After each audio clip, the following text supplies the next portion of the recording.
At 2:17 a.m., deep inside Kiev's hidden airfields, the night was silent, too silent.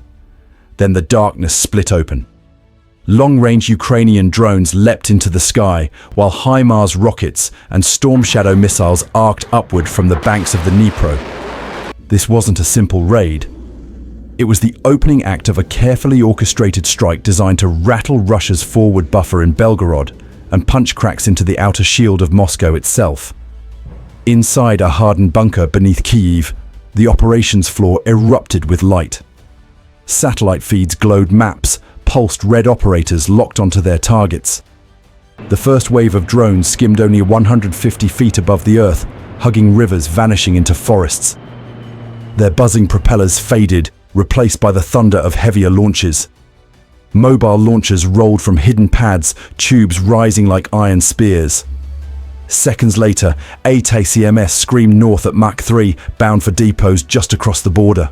The bunker shook, windows rattling, but no one flinched. This was war by design. On the ground, unmanned robots crept forward. Some carried machine guns, others laid mines in silence, preparing the killing fields for Russia's inevitable counterattack. Every movement, every shot was part of the choreography. The objective was clear: Belgorod, Russia's gateway city. If that shield cracked, the message was undeniable: no buffer zone could protect Moscow. By 3 a.m., the first drones crossed into Russian airspace. Flying low and fast, each carried a warhead of 100 pounds. Their mission wasn't just destruction, it was suppression. One by one, they plunged into radar stations, detonating on impact, blinding defenses once thought untouchable. Minutes later, ATACMS slammed into Belgorod's depots and helicopter bases. Fireballs erupted, fuel tanks collapsed, rotor blades twisted in molten heat. Ammunition stockpiles exploded in chain reactions, shaking the night sky for miles. Russia struck back. Cruise missiles rose from the Black Sea, but north of Kyiv, Patriot batteries were waiting. Their radars lit up interceptors, screamed into the sky at nearly Mach 5. Explosions crackled overhead. Russia's counterstrike burned out before reaching its mark. For once, it was Moscow watching its own missiles fail. Meanwhile, Ukrainian snipers were already inside Belgorod. Working in pairs, they cut convoys on rural highways and assassinated officers. A single rifle shot felled a regimental commander outside his armored van, spreading panic through Russian ranks. But Russia was far from silent. Warships in the Black Sea launched fresh waves of Kaliber missiles. A Yasen-class nuclear submarine joined the fight, extending the battlefield across air, land and sea. Belgorod became an inferno. Radar sites flattened. Helicopter pads ablaze. Depots reduced to smoking craters. The once secure border city was now a frontline battlefield. For Ukraine, it was more than victory. It was proof Russia's armor could be split wide open. At dawn, the focus shifted north to Voronezh, 140 miles beyond the border, a logistics hub feeding the Russian front. To cripple it meant cutting Moscow's lifeline. The assault began with swarms of drones, some armed, some jamming radars with false signals.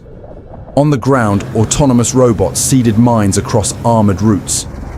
Behind them, T-84 tanks advanced in wedge formation, while infantry squads darted forward on motorcycles, weaving through cover. Overhead, MiG-29s and Su-27s roared high above each, carrying JDAM smart bombs. Precision strikes shattered warehouses and fuel depots, setting off secondary blasts that lit the morning sky. But Russia was ready. S-400 systems hidden in tree lines fired at Mach 10, while Panzer trucks spewed tracer fire into the sky. Then the counterpunch came. Su-35 fighters screamed into the battle zone, engines howling. Within minutes, the dogfights began. Against them, Ukraine unleashed its newly arrived F-16s. Missiles streaked flares, bloomed cannon fire tore through the dawn.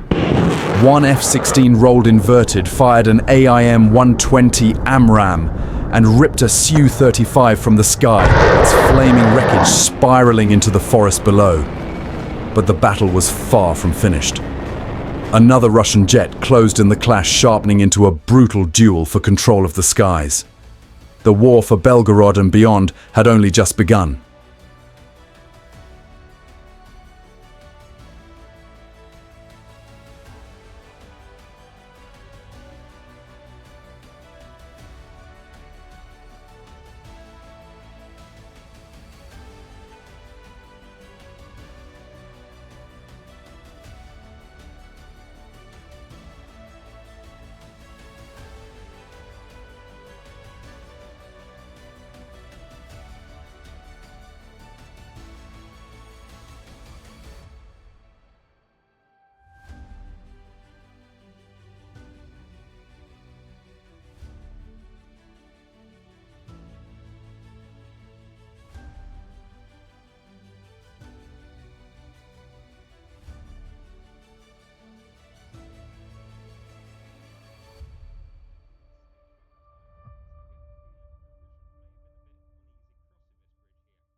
Both sides were locked in a deadly ballet of speed and precision.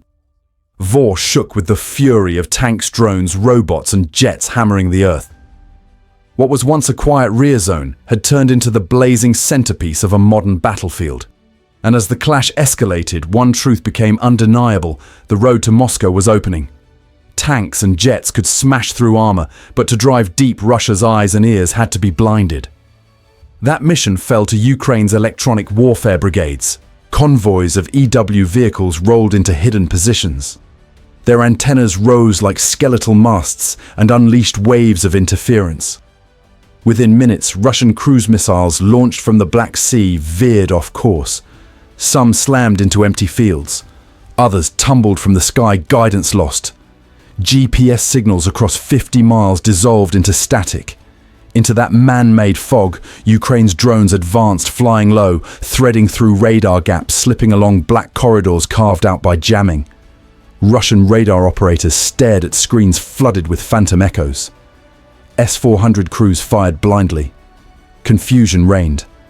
To restore order, Russia launched its prized A-50 early warning aircraft. Its radar dish swept wide, locking onto Ukrainian formations. For a moment, the balance shifted. Then far to the west, a Ukrainian crew keyed coordinates into an ATACMS launcher. A missile arced toward the A-50's own airfield. Seconds later, a 400-pound warhead tore the runway apart. Fuel tanks erupted. Hangars collapsed. With nowhere safe to land, the A-50 turned south alive but useless. The blow rippled instantly. Russia's long-range eyes were gone. Its defensive net buckled. Holes opened across the grid. Drones slipped through unseen, surging beyond Vor and pushing ever closer to Moscow. The war was no longer about steel and firepower. It was about control of the invisible spectrum, and that night, Ukraine owned the airwaves. At 2:45 a.m., long-range drones skimmed just 150 feet above the Oka River, reflections rippling on the water before vanishing into tree lines. Each carried 100 pounds of explosives guided with laser precision. Their course, Moscow. On the ground, armored carriers halted. Hatches opened. Out spilled autonomous robots, small tracked machines armed with rifles and grenade launchers. Their role was not pitched battle, but to tear holes in Russia's forward defenses. Their sensors mapped incoming fire, feeding live data to Ukrainian command. Behind them, special forces infiltrated under cover of darkness. They wired bridges with explosives, buried charges under culverts, and unpacked laser designators to paint targets for the drone wave closing in. In Moscow itself, panic ignited.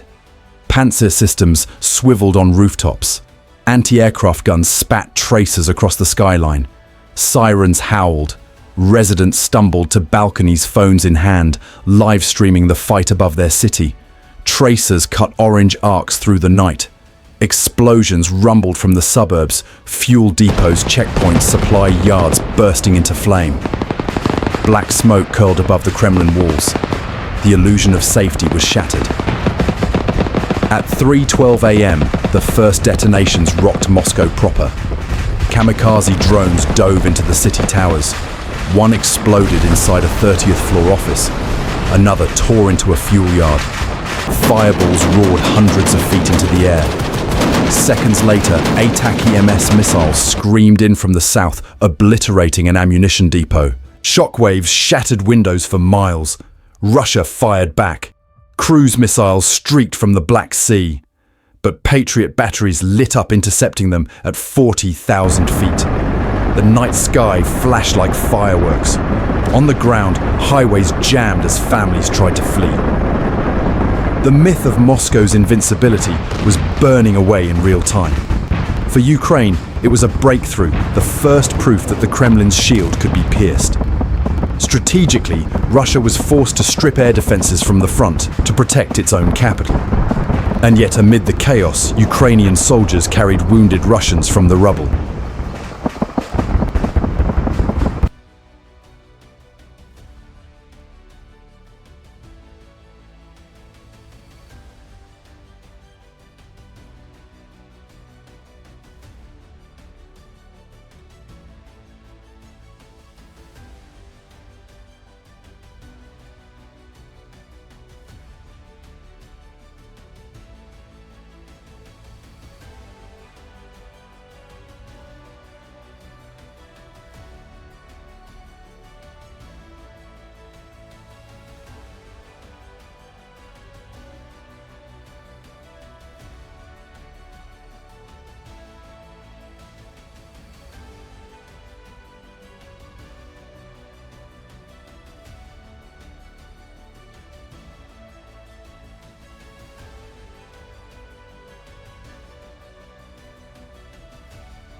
Even in the inferno, humanity flickered.